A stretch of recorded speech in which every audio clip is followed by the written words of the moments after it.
नमस्कार, देश काल में आपका स्वागत है। मैं हूं मुकेश कुमार। दोस्तों, मध्य प्रदेश के मुख्यमंत्री मोहन यादव ने शपथ लेने के तुरंत बाद ऐलान कर दिया कि अब राज्य में मीट, मछली, अंडे खुलेआम नहीं बेचे जा सकेंगे और इसके लिए अब उन्होंने निर्देश भी जारी कर दिए हैं कि जो लोकल बॉडीज हैं और जो पुलिस है वो इसको इन्फोर्स करने के लिए अभियान भी छेड़ेंगे 15 दिसंबर से। अब इस पूरी घोषणा को किसी प्रदेश का मुख्यमंत्री सरकार बनते ही इस तरह की घोषणा करता है, अगर राज्य के विकास की कोई घोषणा नहीं करता है, राज्य के लोगों को राहत देने की कोई घोषणा नहीं करता है, वो एक तरह से एक सांप्रदायिक एजेंडे के साथ अपनी शुरुआत करता है, तो इसके क्या मायने? इसके कई मायने निकाले जा सकते हैं। एक तो ये कि सीधा सीधा अल्पसंख्यक जो समुदाय है उस पर अटैक करना, उसके कार्य व्यापार पर अटैक करना, उसकी रोजी रोटी पर अटैक करना। ये मान्यता है कि मांस का खासतौर पर और मछली का कारोबार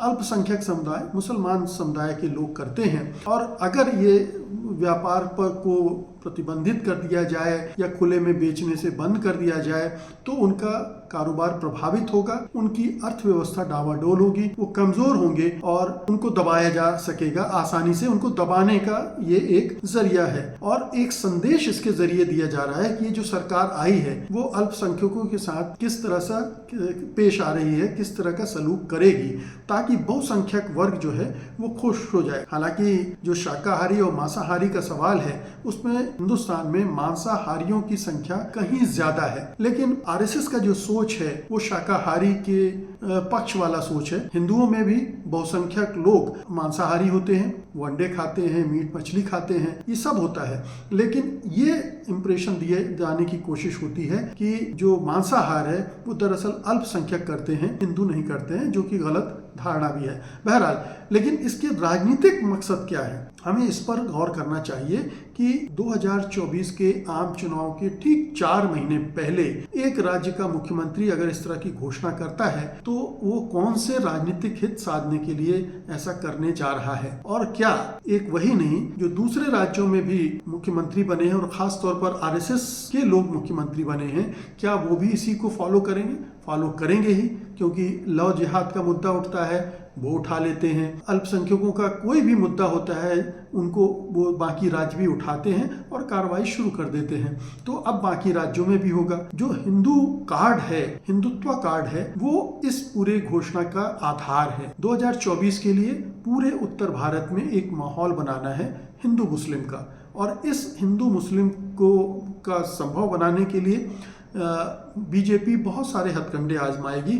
उनमें से एक हथकंडा ये भी है, इसके जरिए पूरे उत्तर भारत में राजनीतिक ध्रुवीकरण करने की कोशिश की जाएगी और ये तो अभी शुरुआत है। ये उन्होंने संकेत दिया है, ये पहली घोषणा है मोहन यादव की। अभी इस तरह की और भी घोषणाएं आएंगी जिनसे ये संदेश देने की कोशिश की जाएगी कि ये एक हिंदू सरकार है जो अल्पसंख्यकों को की चूड़ी टाइट कर रही है और इसका असर आप जानते ही हैं। पहले ही ये ध्रुवीकरण उत्तर भारत में काफ़ी कुछ हो चुका है।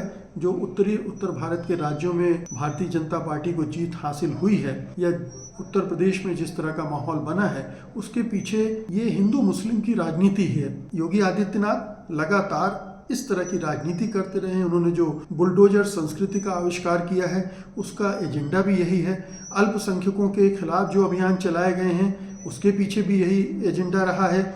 और आप तो जानते ही हैं कि जो अल्पसंख्यक समुदाय को क्राइम के नाम पर भी टारगेट किया गया है, यानी अल्पसंख्यक समुदाय के लोग ही अपराध करते हैं और उन्होंने अपराध को उत्तर प्रदेश से साफ कर दिया है। तो ये बाकी राज्यों में भी उत्तर भारत के यही राजनीति की जाएगी, क्योंकि बीजेपी को लगता है कि अगर जाति जनगणना का मुद्दा जोर पकड़ता है और कांग्रेस पार्टी ने उसको उठा लिया है और दूसरे विपक्षी दल भी उसके साथ आते हैं तो उसकी काट का एक ही रास्ता है और वो है हिंदू कंसोलिडेशन। हिंदू कंसोलिडेशन तभी होगा जबकि अल्पसंख्यक समुदाय को टारगेट किया जाएगा और हिंदू बनाम मुसलमान की राजनीति को आगे बढ़ाया जाएगा। तो आप इसमें क्लियर कट दे सकते हैं कि आने वाले 4 महीनों में आपको इस तरह की और भी घोषणाएं सुनने को मिलेंगी और भी इस तरह के जगह जगह पर घटनाएं घटेंगी जिनसे हिंदू मुस्लिम पोलराइजेशन बढ़ता हो। आपको पता ही है कि कन्हैया लाल के नाम पर प्रधानमंत्री नरेंद्र मोदी ने राजस्थान में किस तरह के वक्तव्य दिए, किस तरह से चुनावी रैलियों को संबोधित किया, और दूसरे नेताओं ने भी कन्हैया कन्हैया करके वहाँ माहौल को हिंदू मुसलमान बनाने की कोशिश की। यहाँ तक कि मध्य प्रदेश में भी इसका जिक्र हुआ और योगी आदित्यनाथ, हेमंत बिस्व शर्मा, अमित शाह, ये सारे नेता इस पर खेलते रहे हैं। तो ये बहुत सारे ऐसे मुद्दे उठाकर अब अगले 4 महीने यही सब होगा। आपको सावधान रहना पड़ेगा कि ये जो हिंदू मुस्लिम की राजनीति है वो मुख्य मुद्दों से कैसे ध्यान भटकाने की राजनीति है। असली सवाल हाशिए पर ढकेल दिए जाएंगे और आपसे कहा जाएगा हिंदू हो तो बीजेपी को वोट दो।